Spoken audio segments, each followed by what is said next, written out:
Geçmiş yıllarda vatandaşlarımızın bakkallara olan borçlarını Zimem Defteri geleneğiyle hayırseverlerimizin katkılarıyla kapatıyorduk. Bu sene yine aynısını yapacağız ama farklı bir uygulama yapacağız. Bu seneki uygulamada vatandaşlarımızın bakkallara olan borçlarını bakkallardan silerek değil, kendilerine alışveriş çeki vererek bu geleneği sürdüreceğiz. Özetle sistem şöyle çalışacak.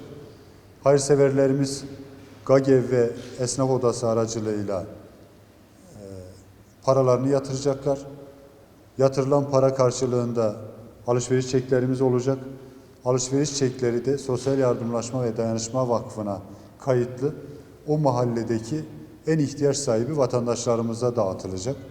Çeklerimizin her birinin miktarı 100 lira ama bu bir aileye 100 lira vereceğimiz anlamına gelmiyor. Birden fazla çek vereceğiz. Dolayısıyla da ailenin ihtiyacına göre verdiğimiz çekler bakkallara gidilerek bakkallarda ya borcundan düşülecek ya da alışveriş yapılacak. Bakkallar da o çekleri bakkallar odasına getirecek. Getirdikten sonra da 1-2 gün içerisinde en geç hesaplarına paralar yatırılacak. Planlamamız yaklaşık olarak 40 bin aileye ulaşmak ve 15 milyon civarında bir bütçe hayırseverlerimizin desteğiyle ihtiyaç sahiplerine aktarmak istiyoruz. Nizip'le birlikte yaklaşık olarak 4 bin bakkalımız var.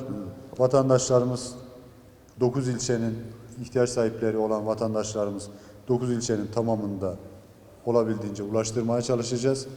İlk çeklerimizi de cumartesi, pazar kaymakamlarımız aracılığıyla dağıtmaya başlayacağız. Emeği geçen iki kaymakamımız başta olmak üzere Esnaf Odaları Birlik Başkanımıza, Bakkallar Odası Başkanımıza, GAGEV Genel Sekreterimize ve bu projede bizimle birlikte çalışacak hayırseverlerimize teşekkür ediyoruz. Hayırlı uğurlu olsun. Evet, Sayın Valimin aktardığı gibi, belirttiği gibi geçtiğimiz pandemi döneminde gerçekten Allah razı olsun. Başta Sayın Valimiz ve kaymakamlarımız olmak üzere belediye başkanımız, Büyükşehir Belediye Başkanımız, Sayın Bakan Hanımımız ve ekibiyle gerçekten pandemiyi biraz halkımıza, esnafımıza hafifletmek üzere güzel bir çalışmalar oldu. Ama bu çalışmalar şimdi meyvesini gördük. Daha da güzel olsun diye Sayın Valimizin başkanlığında önerisiyle gerçekten dar gelirli vatandaşlarımıza yeni bir sistem getiriyoruz. Sayın Valim'in aktardığı gibi bu çek sistemidir. İstediği yerden, istediği bakkaldan, istediği manavdan alışverişini yapacak veyahut da borcunu kapatacak. Bu vesileyle de bu mübarek, aziz mübarek günde ve devam edecek olan günlerde de dar gelirli esnafımıza, halkımıza bir nebze olsun yardımlaşma mabedinde bir çalışmamız olacaktır. Ben emeğe geçen başta Sayın Valime, kaymakamlarımıza ve tüm yardımseverlerimize teşekkür ediyorum. Başkan. Evet. Bundan önceki Sayın Valimizden arz ettiği gibi zimmem defteriyle borç kapanıyordu ama bu uygulama daha renkli, daha çeşitli olmuştu. Bunu düzenleyip düşünenlere teşekkür ediyorum.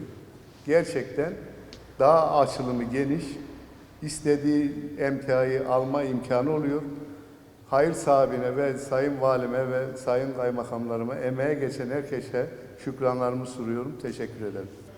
Sizlerin talimatları doğrultusunda ilçemizdeki dezavantajlı alanlarda tüm ekiplerimizle bu hediye çeklerini ve Ramazan çeklerini dağıtacağız.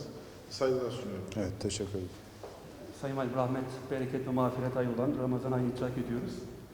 Gaziantep'te de kalbe dokun, gönül kazan diyerek yardımlaşma ve dayanışmanın en güzel örnekleri yaşatılmaya çalışılıyor. Burada da inşallah Gazimen projesi kapsamında da bakkal alışveriş çekleriyle hem bakkalımıza destek olunacak, aynı zamanda da vatandaşımızın temel ihtiyaçları ve alışveriş çekleriyle karşılanmaya çalışılacak. Ben bu fikirden dolayı, bu projeden dolayı zat-ı alemize teşekkür ediyorum. Emeğe geçen Şahin Bey Kaymakamımıza, Esnaf Odaları Birliği Başkanımıza ve Bakkallar Odası Başkanımıza ve emeğe geçen herkese teşekkür ediyorum. İlimize hayırlı olmasını diliyorum. Evet, teşekkür ederim. Mustafa Bey var mı ekleyeceğiniz bir şey? Evet, Allah hayırlı etsin. Bismillah.